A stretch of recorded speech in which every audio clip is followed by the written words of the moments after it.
नमस्कार, आप देख रहे हैं एस न्यूज 24 और मैं हूं आपके साथ सपना ठाकुर। रुक करेंगे आज की बड़ी खबरों की ओर।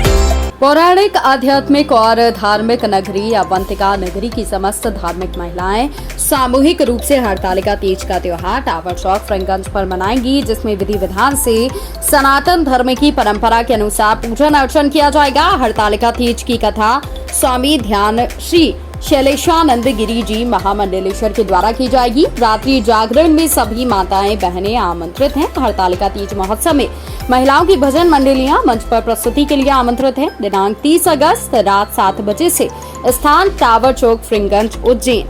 निवेदक ठहाका सम्मेलन परिवार।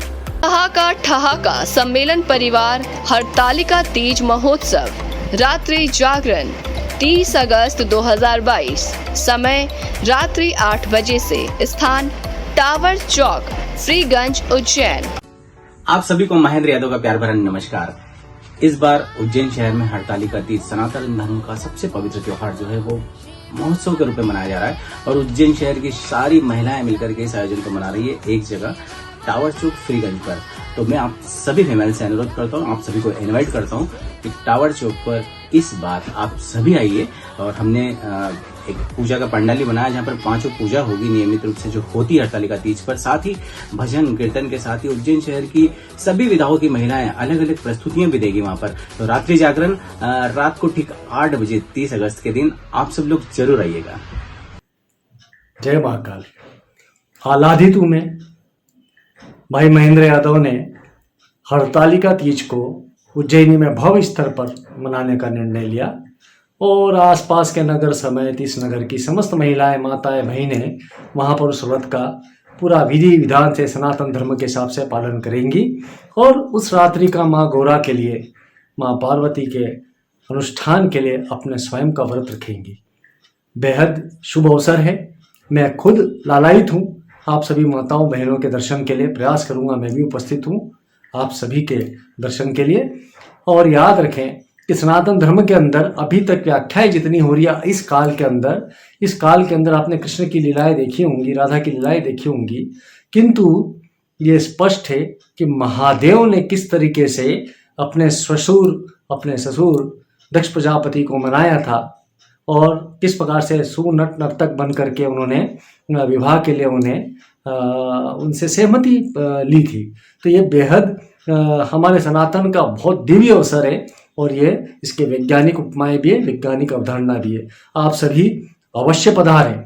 हम सभी संत समुदाय इस बात का भी आह्वान करते, निजी तौर पर मैं स्वयं उपस्थित होने का प्रयास करूंगा। आप सभी को दर्शन करने के लिए शीघ्र ही हम मिलते हैं। ओम। ठहाका सम्मेलन परिवार हरतालिका तीज महोत्सव रात्रि जागरण 30 अगस्त 2022, समय रात्रि 8 बजे से, स्थान tower Chowk Freeganj Ujjain. Live S news 24 पर GTPL के सेटअप बॉक्स नंबर 99 पर दिखा सकते हैं। YouTube पर ठहाका सम्मेलन परिवार हरतालिका तीज महोत्सव रात्रि जागरण 30 अगस्त 2022, समय रात्रि 8 बजे से, स्थान टावर चौक फ्रीगंज उज्जैन। उज्जैन में 30 अगस्त को भव्य पैमाने पे मनाई जाएगी हरतालिका तीज। स्थान टावर चौक फ्रीगंज उज्जैन। रात्रि जागरण समय रात्रि 8 बजे से सुबह 4 बजे तक। ठहाका सम्मेलन परिवार।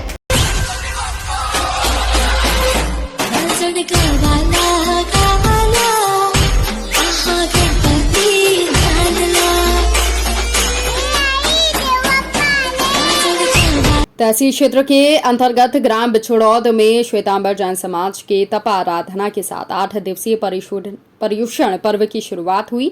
31 अगस्त तक ये चलेंगे। पर्व के अंतर्गत आज रविवार को भगवान महावीर का जन्मोत्सव, माता त्रिशला देवी को आय चौधा, स्वप्ना जी, पालना जी इत्यादि की बोली लगाकर समाजजनों के द्वारा हर्षोल्लास से मनाया जाएगा। 1 सितंबर को क्षमा याचना का पर्व मनाएंगे। 8 दिवसीय पर्युषण पर्व को लेकर समाजजनों के द्वारा रोजाना ब्यासना, एकासना, अयमबील, एक उपवास, बेला तेला जैसी कठिन तपस्याओं के कार्यक्रम किए जा रहे हैं। पर्व के अंतर्गत चौथे दिन शनिवार को भी गांव के सुविधिनाथ प्रभु व विमलनाथ प्रभु जिन मंदिर परिसर में समाज के श्रावक श्राविकाओं ने मंदिर परिसर में एकत्रित होकर सुबह 6:30 बजे शुभ मुहूर्त में दोनों जिन मंदिरों में अक्षत से कई प्रकार की कलाकृतियां बनाई। 9 बजे दोनों जिन मंदिरों में स्नान पूजन का आयोजन हुआ। दोपहर 2 बजे समाज की श्राविकाओं ने स्थानीय उपाश्रय में देवनंदन के साथ विभिन्न कार्यक्रम आयोजित किए। 8 बजे भगवान की आरती की गई और रंगारंग कार्यक्रम की प्रस्तुति हुई। 11 बजे उज्जैन एकीकृत क्रू लॉबी प्लेटफॉर्म नंबर 1 पर रेल प्रशासन के द्वारा उज्जैन रनिंग स्टाफ व मुख्यालय को समाप्त करने की प्रशासन की तानाशाही कूटनीति के विरोध में वेस्टर्न रेलवे एम्प्लॉयज यूनियन मंडल अध्यक्ष श्री एस शर्मा के नेतृत्व में विरोध प्रदर्शन व रेल कर्मचारी शक्ति प्रदर्शन रखा गया है। कार्यरत सभी रेल कर्मियों से अनुरोध है कि पूरी ताकत के साथ प्रदर्शन में भाग लें।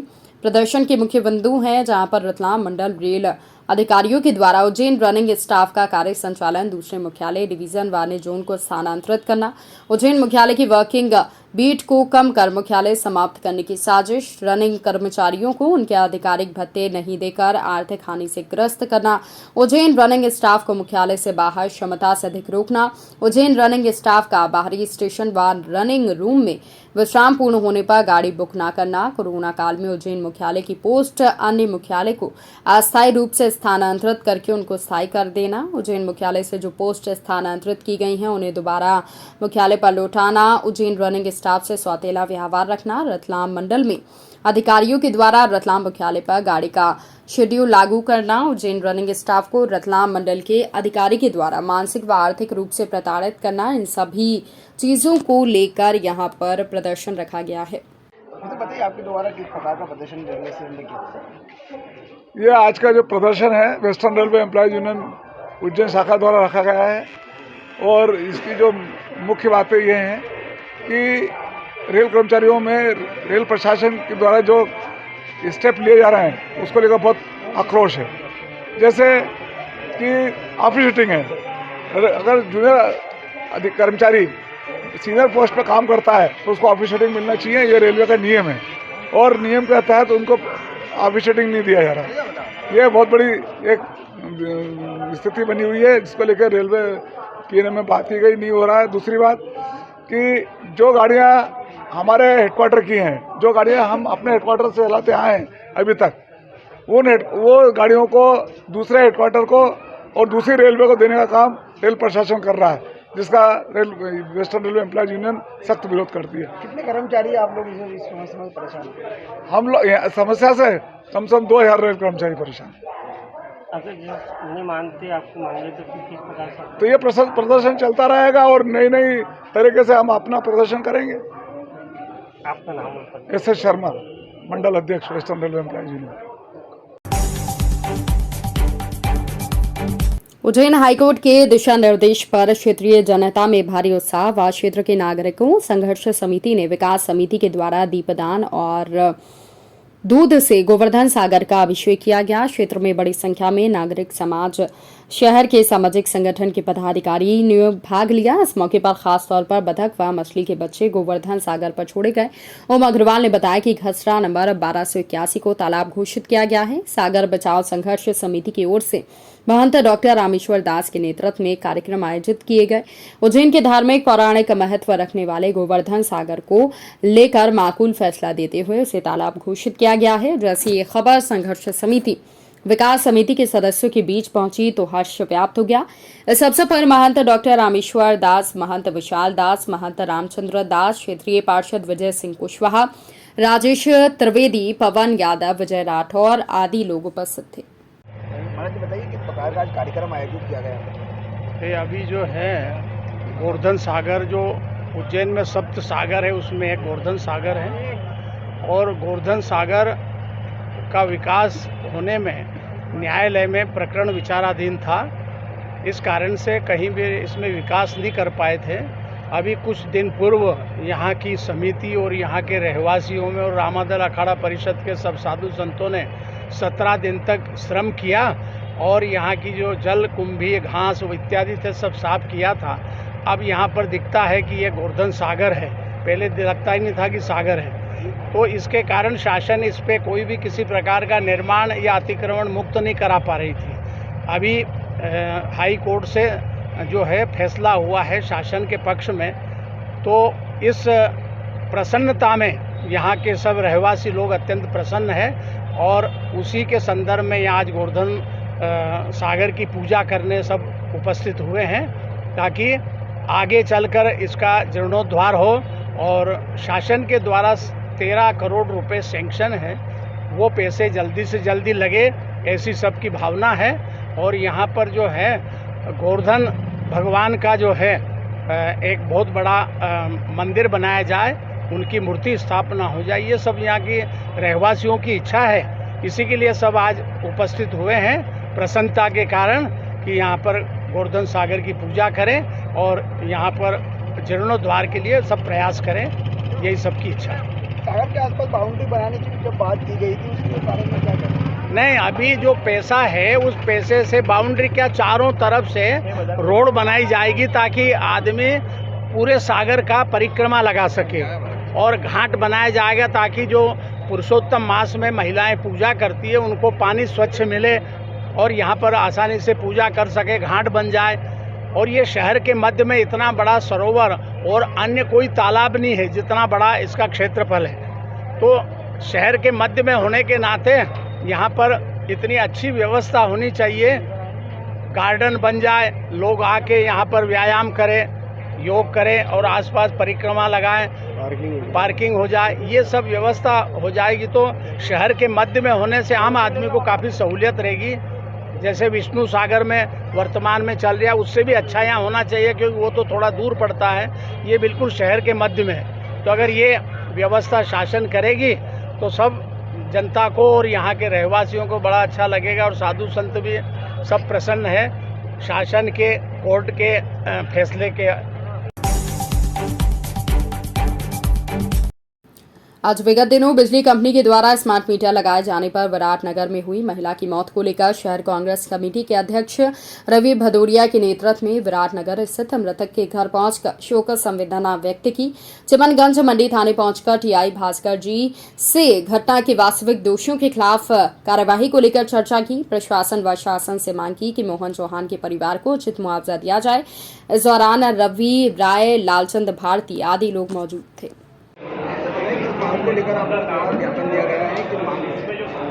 स्मार्ट मीटर को लेकर विराटनगर में एक महिला की मौत हुई थी। स्मार्ट मीटर लगाने आए थे, वो खुला तार छोड़ के चले गए, उससे करंट लगने से महिला की मौत हुई। सबसे पहले हम उस महिला के घर पहुंचे, वहां पर उनको शोक संवेदनाएं व्यक्त करी और जब ये देखा कि भाई जो एफआईआर हुई है उसमें जो 5, 6, 7 नाम है, उसमें 2 तो वो नाम है जो मीटर फिट कर रहे थे, बाकी कंपनी वालों के नाम है। लेकिन उसमें जो फरियादी है वो खुद एमपीबी के जेई हैं सत्यजीत, जबकि जिसकी मौत हुई है उसके परिवार के लोगों को फरियादी बनाना था पुलिस को। अभी हमने इस मुद्दे को उठाया है और जल्द ही उनके परिवार के लोगों को साथ में ले जाकर और हम एक एफआईआर पुनः कराएंगे। प्रदेश कांग्रेस अध्यक्ष कमलनाथ के निर्देश पर उज्जैन प्रभारी शोभा ओझा कांग्रेस पार्टी के नवनिर्वाचित सदस्य पार्षदों की रायशुमारी के बाद शहर कांग्रेस अध्यक्ष रवि भदौरिया की सहमति से नगर पालिका निगम उज्जैन में प्रतिपक्ष नेता के रूप में रवि राय, उपनेता श्री राजेंद्र कुमार, सचेतक के रूप में नाजिया बी कुरैशी की नियुक्ति की गई है। समस्त नियुक्तियों में संगठन के द्वारा नियमों का पालन किया गया है। प्रतिपक्ष नेता रवि राय, उपनेता राजेंद्र गब्बर कुवाल, सचेतक नाजिया बी कुरैशी को शहर कांग्रेस कार्यालय क्षीर सागर से रैली के रूप में नगर पालिका निगम उज्जैन में पदभार ग्रहण करेंगे। कमलनाथ के द्वारा सभी पार्षदों के समर्थन पत्र और भदौरिया की सहमति से नियुक्तियों पर शहर कांग्रेस कमेटी कमलनाथ ने विचार किए। ये क्या है मुद्दे इसका? पत्रकार वार्ता का मूल उद्देश्य आज हमारे नगर निगम के चुनाव के बाद नेता प्रतिपक्ष, उपनेता और सचेतक की जो नियुक्ति होती है, आज हमारे बीच में तीनों मौजूद हैं। पूरी प्रक्रिया के तहत सभी पार्षदों से 1 to 1 पूछने के बाद माननीय प्रदेशाध्यक्ष जी कमलनाथ जी के निर्देशानुसार आज उज्जैन नगर निगम में नेता प्रतिपक्ष के रूप में रवि राय जी को नियुक्त किया गया है। उपनेता के लिए राजेंद्र गब्बर ग्वाल को नियुक्त किया गया है और सचेतक के रूप में नाजिया बी जी को यहाँ पर नियुक्त किया गया है। ये पत्रकार वार्ता इसीलिए रखी गई थी कि आज तीनों लोग आपसे 1 to 1 चर्चा कर पाएँ और आने वाले आगे जो नगर निगम का कार्यकाल है उसको जिस तरीके से उस कार्यकाल में ये लोग काम करेंगे वो आपसे व्यक्तिगत रूप से बात कर पाएँ। आप नेता प्रतिपक्ष बने हैं, इस प्रकार से जो है आपके कार्य रहेंगे नेता प्रतिपक्ष के तौर पर? निश्चित रूप से प्रतिपक्ष का काम यह है कि सत्ता पक्ष के हर काम पर नज़र रखें, वे क्या गड़बड़ियाँ करते हैं और जन विरोधी काम में कितने संलग्न हैं। क्या नगर निगम में खजाना तो लूटना नहीं चाहते? क्या नगर की जनता पे किसी प्रकार का टैक्स तो लगाना नहीं चाहते? क्या शहर की जनता की जो मूलभूत सुविधा है उसमें किसी प्रकार की कटौती तो नहीं करना चाहते? इन सब बातों को हम सजगता से, सक्रियता से शहर की जनता ने और पार्टी ने हमें जो दायित्व सौंपा है उसमें 100% खरा उतरने का कार्य करेंगे और निश्चित रूप से हमारे विपक्ष की भूमिका जब रचनात्मक भी होगी और आंदोलनकाली भी होगी। जहाँ पे अगर हमारी बात को मानी जाएगी तो निश्चित हम उसका स्वागत भी करेंगे और जहाँ नहीं मानी जाएगी उसमें आंदोलन भी करेंगे और विभिन्न प्रकार की संस्थाओं में शिकायत संबंधी कार्य को भी करने का प्रयास करेंगे। तराना में 27 अगस्त को शहर के महिदपुर रोड स्थित स्थानीय शासकीय रेस्ट हाउस पर तराना प्रेस क्लब की एक महत्वपूर्ण बैठक वरिष्ठ पत्रकार हरजीत सिंह सलूजा की अध्यक्षता में संपन्न हुई। इसमें तराना प्रेस क्लब के पूर्व सचिव सैयद नियामत अली ने वरिष्ठ पत्रकार सुभाष जोशी, वरिष्ठ पत्रकार हरजीत सिंह सलूजा, पत्रकार पीयूष कलूशिया का नाम प्रस्तावित किया। इस पर उपस्थित पत्रकार साथियों ने सहमति से तराना नगर के वरिष्ठ पत्रकार सुभाष जोशी को तराना प्रेस क्लब का अध्यक्ष नियुक्त किया।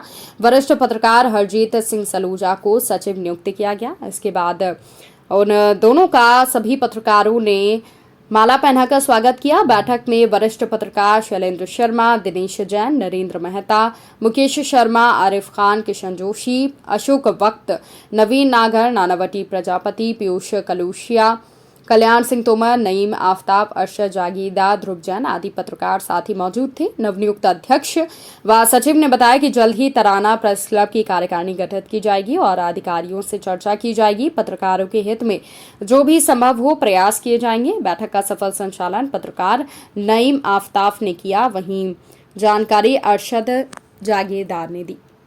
क्लब की तराना प्रेस क्लब तराना की आज नवीन कार्यकारिणी गठित की गई है। आपको अध्यक्ष और आपको सचिव की जवाबदारी दी गई है, किस तरीके से देखते हैं आप इसको? आज तराना प्रेस क्लब तराना का गठन हुआ है, कार्यकारिणी बनी है। सुभाष जोशी को अध्यक्ष सचिव पद पर सर्वानुमति से किया गया है। सभी लोग मिलकर तराना प्रेस क्लब तराना के तहत मिलकर काम करेंगे, समाज सेवा का काम करेंगे, सभी लोगों के हित में काम करेंगे। पत्रकार एकता को पूरा जोर दिया गया आज हमारी इस बैठक में और सभी लोग पूर्ण रूप से साथ में रहकर कंधे से कंधा मिलाकर अच्छा काम नगर में करेंगे और तराना प्रेस क्लब तराना को सेवा के माध्यम से बहुत ही ऊंचाइयों तक लेकर जाएंगे। शनिवार दोपहर उज्जैन के देसाई नगर में रहने वाली 75 वर्षीय वृद्ध महिला शांतिबाई दोपहर 12 बजे के करीब सामान लेने गई थी। खरीदारी कर वो वापस लौट रही थी, तभी दो युवकों ने फ्रेंगंज में मुंबई वालों की लाल धर्मशाला के पास उसे रोका और 5 ग्राम के कान के टॉप्स उतरवा लिए। बदमाश वृद्धा के हाथ में नकली पैसों की गड्डी थमाकर रफू चक्कर हो गए। महिला ने जब थैली खोलकर देखी तो उसमें 10 के नोट के नीचे कागज रखे हुए थे। घबराई महिला ने लगभग 1 घंटा बदमाशों को ढूंढने का प्रयास किया, लेकिन बदमाश नहीं मिले। जिसके बाद परिवार वालों को आपबीती सुनाई। फिलहाल पुलिस ने मामले की जांच शुरू कर दी है। घटना हुई, कहाँ से कहाँ जा रहे थे आप? कौन लोग मिले आपको? 2 जने मिले मेरे को जी। 2 जने मिले और मेरे को नोट की गड्डी दी, बोले कि चलो उधर के ऐसा है। तो नोट की गड्डी दे दी कि मैं इधर घूम के आ जाऊँ मेरे कान के लेके ने। कान के उसने बाली कैसे निकाली? उसने बाली नहीं थी, पेट थी। कैसे निकाले? कैसे निकाले उन्होंने? उसने नहीं ऐसा निकाले तो मैं नहीं हिटे तो मैंने हेर के दिए फिर। अच्छा, क्या बोला आपको उसने? क्या कहा क्या के तुम ये दे दो मेरे को, ये नोट की गड्डी पकड़ो, मैं आ रहा हूँ के घूम के गली में सर। अब मेरे को क्या मालूम उसने दिया, उसमें क्या निकला? कागज। वो तो मैंने फिर नहीं आया तो 2 घंटे तक बैठी रही हूँ, 1-1.5 घंटा तो नहीं आया। इधर उधर देखा करी, इधर की घूमी इधर घूमी। कितने लोग थे आप? 2 ही जाने थे। अच्छा, आप क्या करने गए थे वहाँ? मैं तो चूड़ी लेके ना घर आ रही थी। चूड़ी लेने गए थे? हाँ। फिर आपने थाने में इसकी रिपोर्ट कराई है? हाँ, बाद में कराई घर आके। अच्छा, कितने वजन के थे आपके जो आपने? 4-5 ग्राम के थे मेरे। 4-5 के थे। आपने खरीदे थे या फिर आपको किसी ने दिए थे? पूछते नहीं थे? नहीं, मेरे भाई ने दिए थे। अच्छा, आपका नाम बताइए। मेरा शांति भाई पूरन सिंह। ऐसी तमाम बड़ी खबरों के लिए देखते रहिए एस न्यूज़ 24।